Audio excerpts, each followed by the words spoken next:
Chocolate లేకుంటే అరటి పండ ఇచ్చి ఓపిక ఉండండి. పూజ స్టార్ట్ అవుతుంది. 2 నిమిషాల్లో పూజ స్టార్ట్ అయింది. అందరు కూడా రెడీగా ఉండండి. ఓం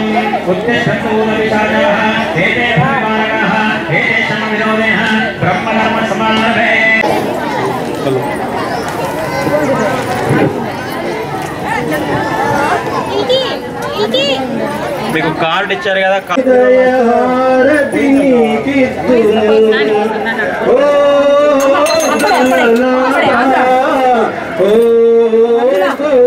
కార్డు ఇచ్చారు కదా, అందులో కంకణం ఉంటుంది. మీ యొక్క అమ్మాయి కానీ అబ్బాయి కానీ వారికి కంకణం కట్టు ఉంటుంది. దగ్గర పెట్టుకోండి. మీరు ఇప్పుడే కాదు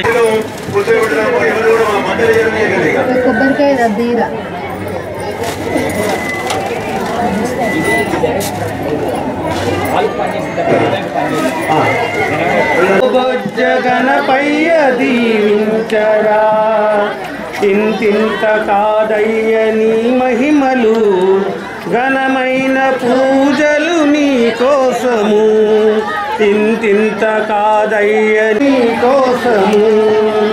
పార్వతి నందన లంబోదరా, పావన రూప విఘ్నేశ్వర, పార్వతి నందన లంబోదర విఘ్నేశ్వర.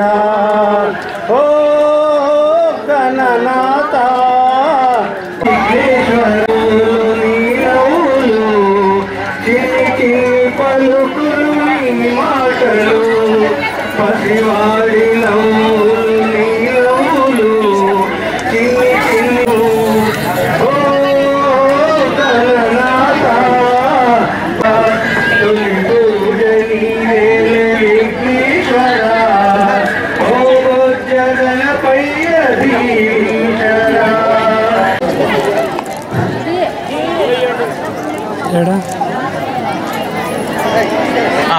అందరు గౌరమ్మ వేసుకున్నారా?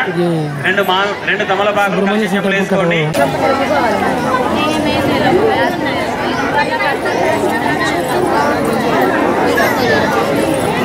అగరవత్తులు ముట్టించి మీ యొక్క మంగళహారతి ముట్టించుకోండి. అగరవత్తి ముట్టించి 2 అగరవత్తులు ముట్టియండి. అగరవత్తులు 2 అగరవత్తులు ముట్టియండి. ముట్టించి ఆ యొక్క మంగళహారతి ముట్టించుకోండి.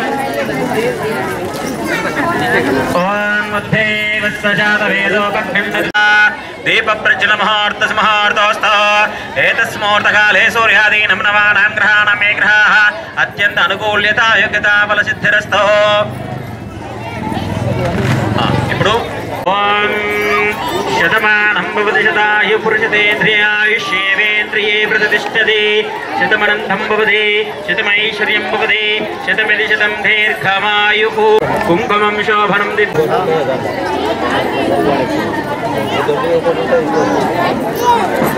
మూర్తయే నమః.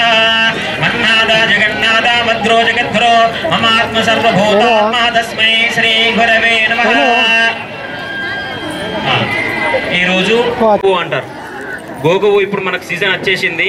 ఎంత బ్రహ్మాండంగా కనబడుతుంది అంటే బ్రహ్మాండంగా మంచి మనకు కళ్ళకు మంచి కనబడుతుంటుంది.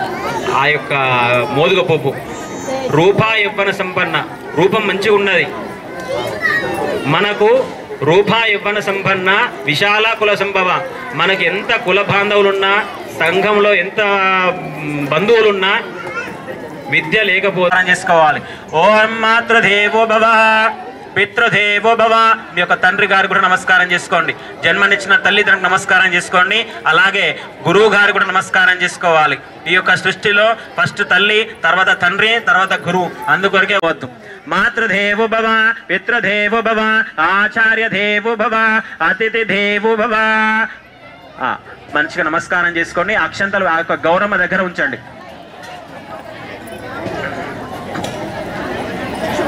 మేడం అక్షంతలు గణపతి గౌరమ్మ దగ్గర నుంచి మీ ముందర కలశం చెంబు ఉన్నది కదా, ఆ యొక్క కలశం చెంబుల మధ్య వేలు ఉంగర వేలు తాకిచ్చి మీ యొక్క కళ్ళకు అద్దుకోవాలి 3 సార్లు. ఓం కేశవాయ స్వాహ, ఓం నారాయణాయ స్వాహ. బ్రహ్మ విష్ణు మహేశ్వేంద్ర సూర్యమూర్తే శ్రామ్యం పంచాశత్ కోటి విస్తీర్ణ భూమండలి నివాసన తేభ్య బ్రహ్మకులేనేభ్యో బ్రాహ్మణేభ్యో నమో నమః. ఓం ఉమామేశ్వరాభ్య నమః, లక్ష్మీనారాయణాభ్య నమః. ఓం వాణీర్నగర్భాభిర్దేహం లోకకర్తారం విశ్వకర్మాణభ్యం ప్రాఘాతిన్వపాత్పన్న సానఘాచామర్షయ పంచవేద వక్తారా స్మర్తే గాద్యనర్థం సత్యో జాతాన్ వక్రేభ్యో పంచభ్యుగ్రే మన్వాది. వసంత పంచమి సందర్భంగా గీతా విద్యాలయంలో నిర్వహించబడినటువంటి ఈ వసంత పంచమి కార్యక్రమానికి వచ్చినటువంటి విద్యార్థుల యొక్క తల్లిదండ్రులకు అలాగే మిగతా బంధువులకు అందరికీ కూడా వసంత పంచమి శుభాకాంక్షలు. ఈనాడు మనం సమాజంలో చూస్తున్నట్లయితే విద్య అనేది కేవలం విషయ పరిజ్ఞానం కోసము, ఏంటంటే కెరీర్ బేస్డ్గా సాగుతున్నటువంటి ఈ విద్యా విధానాన్ని మనం ఈ సమాజంలో చూస్తున్నాం. ప్రస్తుతం ఈ సమాజంలో ఉన్నటువంటి అన్ని విద్యాలయాల కంటే కూడా, దాంట్లో ఉన్నటువంటి విద్యా విధానం కంటే కూడా ఈ సరస్వతి విద్యాపీఠం ఆధ్వర్యంలో నిర్వహించబడుతున్నటువంటి ఈ గీతా విద్యాలయంలో ఉన్నటువంటి విద్యా విధానం ప్రత్యేకమైనటువంటి విషయం చాలామందికి తెలియకపోవచ్చు. ఈ విషయం చాలా కొద్ది మందికే తెలిసి ఉంటుంది. విద్య కేవలం విషయ పరిజ్ఞానం కోసం కాదు, ఈ విద్య అనేది మనిషిని పశువు నుండి వేరు చేసేదిగా ఉండాలని స్వామి వివేకానంద చెప్పినట్టుగా ఒక గీతా విద్యాలయంలో కేవలం సబ్జెక్ట్స్ మాత్రమే బోధించకుండా సదాచారమైనటువంటి ఈ యొక్క ప్రత్యేకమైన సబ్జెక్టు బోధించేటువంటి ఏకైక విద్యాలయము గీతా విద్యాలయం. అంతేకాకుండా ఈ సరస్వతి విద్యాపీఠంలో నిర్వహించబడుతున్నటువంటి శిశుమందిర్ పేరుతో కానీ, రామకృష్ణ విద్యాలయం పేరుతో కానీ ఈ రాష్ట్రంలో కానీ ఈ దేశంలో నిర్వహించబడుతున్నటువంటి అనేక విద్యాలయాల్లో ఈ సదాచారమైనటువంటి సబ్జెక్టు బోధించబడుతుంది. కాబట్టి విద్యార్థులు కేవలం తన యొక్క బిడ్డలు తన కెరీర్ బాగుండాలను, లేదంటే ఎక్కువగా సంపాదించాలి, పేరు ప్రఖ్యాతులు సంపాదించాలి, అదేవిధంగా విదేశాలలో స్థిరపడాలి అనేటువంటి ఉద్దేశంతో చదివించడం కాకుండా ఆ విద్యార్థి ఈ సమాజానికి ఏ విధంగా ఉపయోగపడతాడు, తన చదువుకున్నటువంటి చదువు ఈ సమాజ ఉన్నతి కోసం ఏ విధంగా ఉపయోగిస్తాడు అనేటువంటి ఆలోచన చేసి లాంటి గీతా విద్యాలయం లాంటి విద్యా సంస్థల్లో చదివించడం వల్ల ఆ విద్యార్థి తన యొక్క కుటుంబము, అదేవిధంగా తద్వారా సమాజం కూడా బాగుపడుతుందని తెలియజేస్తుంది.